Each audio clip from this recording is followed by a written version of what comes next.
Story time tayo mga ka-reels. Ginawa ko ng bisyong pag-inom ng kape at kumain ng anything na matamis after meal. Nabonggahan ako pagtingin sa lamesa. Aba, may choknat. Pansamandaling naglakbay ang aking diwa sa aking kamusmusan. Mga panong simpleng choknat ay nakapagbibigay ng kaligayahan sa akin. But now ay may pakina akong basahin ang ingredients. Pasado naman sa lab test ang main ingredients ng choknat.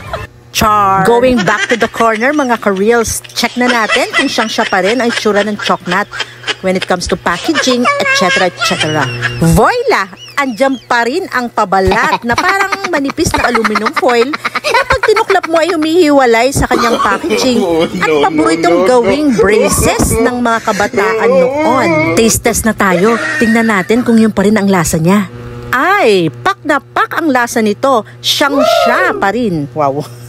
Ako lang ba ang nakakaalala mga ka-reels? Kaway-kaway sa mga batang 80s at 90s dyan na sa bawat pagbukas ng choknat ay may makikitang Voltes 5 sa likod ng kanyang pabalat. May natatago ka pa bang ganun ka-reels? Comment down below na lang mga ka-reels kung meron kang ganun.